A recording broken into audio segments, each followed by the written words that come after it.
I am Ferdinand Marcos, and I am the President of the Republic of the Philippines. I stand today on behalf of 110 million Filipinos. Hey everyone, hello universe, it's me again. Shoutout sa inyo mga kababayan.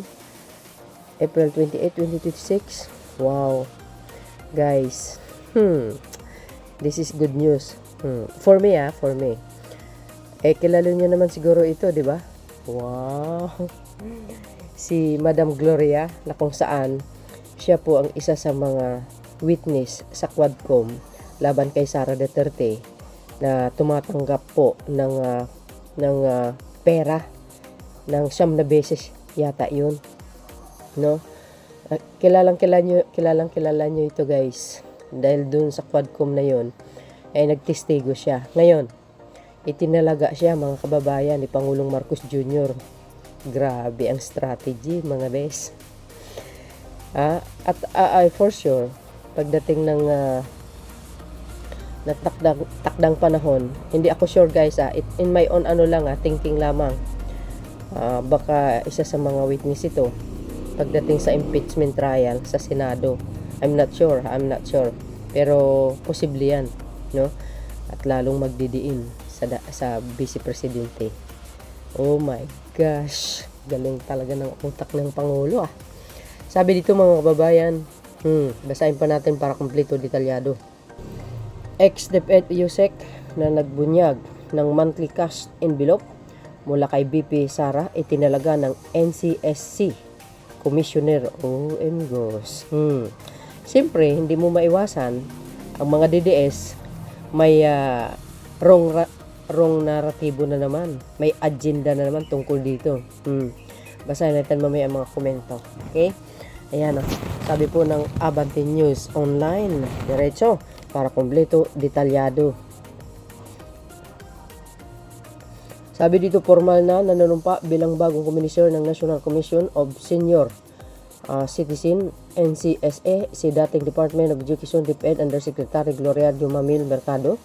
Ginanap ang panunumpa noong nakarang April 23, 2026 sa Upper Class Tower, Quezon City. Wow! Bukod kay Mercado, nanumpa rin bilang mga bagong komisyoner sina Camilo Goodmalin at Leo Encia.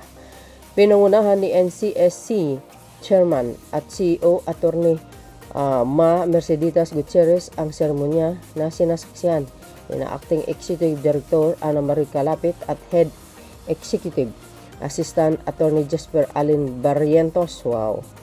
Si Mercado ay nakilala matapos niyang tumistigo at isiwalat sa pagdinig ng House Committee on Good Governance and Public Accountability noong September 2024 na nakatanggap siya ng mga sobre ng mga tag 50 buwan-buwan mula Pebrero hanggang September 2023. Anya, ibinigay sa kanya buwan-buwan ang mga sobre ni Assistant Secretary Sunshine Paharda na ayon dito ay direkta umanong galing sa opisina ni Vice President Sara Duterte. Yes! O ayan na.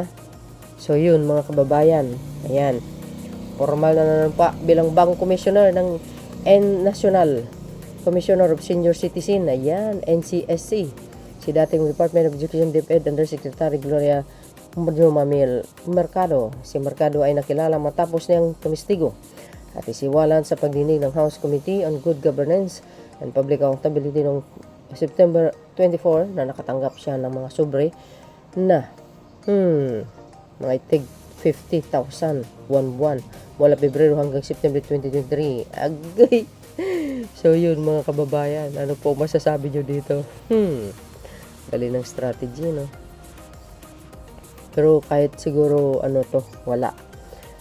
Para sa akin, sa tingin ko lang, tagilid talaga si Sara. Sa lakas ba naman ng ebidensya laban sa kanya? Nagpasingaw ng monthly cash envelope mula kay BP Sara, pinigyan posisyon ng Marcos administration. I think hindi lang naman si Mercado, guys, ang binigyan ng ganyang envelope. Mayroon pa. Kung napanood nyo yung that time na yun. O ayun sa yung House Committee and Good Governance ni ang chairman si Congressman Chua. And I think sa Quadcom yata, kung di ako nagkamali, nasabi ko kanina, humarap din siya. So, dahil dito, mga kababayan, ako po, Matindi ito. Itong mga nagko-commenting na nyo. Oh, kaya naman pala kasi may kapalit na promosyon. Ayun. Yan yung mga utak ng DDS. You see, sabi ko sa inyo lahat ng ginawa ng Marcos administration, laging may mga ano yan may mga pangontra. O, di ba? Uso drama ngayon with Malitas, guys. I think ang Malitas hindi totoo 'yun. Naniniwala ako na walang katotohanan 'yun. Pero ang duffel bags na milyon-milyon, sabi ni Madriaga, 'yun. Doon ako naniniwala. She deserve it. She an honest public servant who cannot be brave. A bribe, it's a good appointment. Totoo 'yun. Bakit kanyo? Tinanggal ito, guys, Tinanggal ito ng panahon ni Sara Duterte. Ay dapat lang dahil napakatagal na ito sa serbisyo, pero tinanggal siya. Aba, para sa akin, kung itinalaga man siya bilang itang komisyona ng NSCC, deserve niya yun. Kasi magaling na ito. Magaling na manggagawa ng gobyerno ito, sa totoo lang. Isa pa ring nasilaw sa kinang ng kwarta. At pera na yan Siyempre, 'di ba? Malay niyo ba kung 50,000 na yun galing sa tama? 'Di ba? Malay niya, natural kung ako siguro tanggapin ko yun. Malay ko ba? Yung pera na yun. At least, 'di ba? At least mga kababayan, nagsabi siya ng katotohanan. Isiniwalat niya. Yung totoo, hindi niya tinago. Ako naman, ang ibig kong sabihin, kung bibigyan naman akong 50,000 buwan-buwan, kung ang sasabihin sa akin ito ay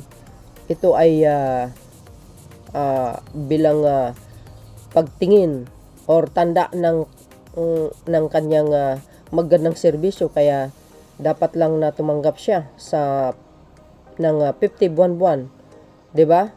Ako siguro para sa akin tanggapin ko 'yun.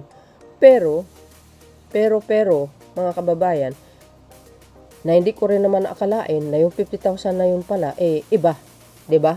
So, I think, kung ako sa side ni Madam Mercado, hindi ko na kasalanan yun. 'Di ba? Tinanggap ko. Malay ko kung maganda naman yung intensyon na,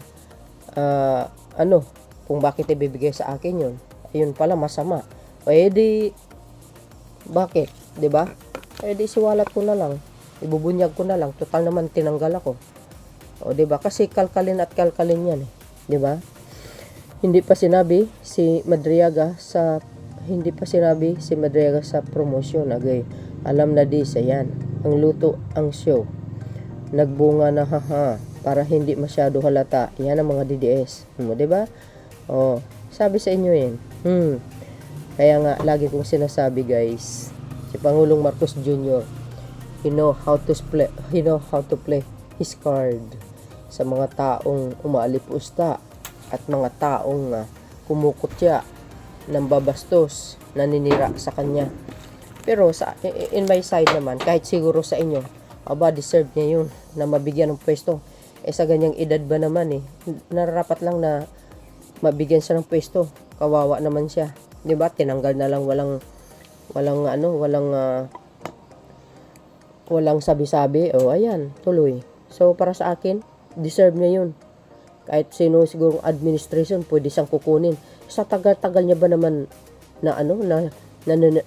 nagserbisyo sa mamayang Pilipino, deserve niya. Kailangan bigyan siya ng posisyon sa gobyerno. Kasi sa ganitong mga ganitong klaseng mga empleyado, dapat lang naman bibigyan sila ng second chance para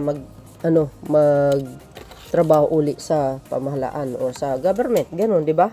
So I think dahil sa kanyang pagbabalik, nagtatrabaho siya, learn and lesson sa kanyang nakaraan.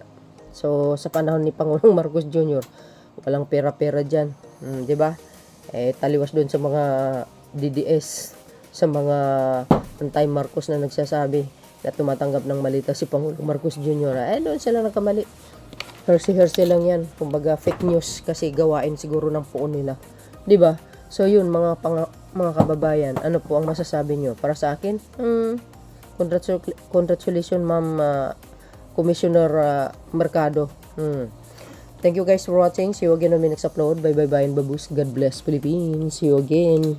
Follow me and likes. Bye everyone. There's more.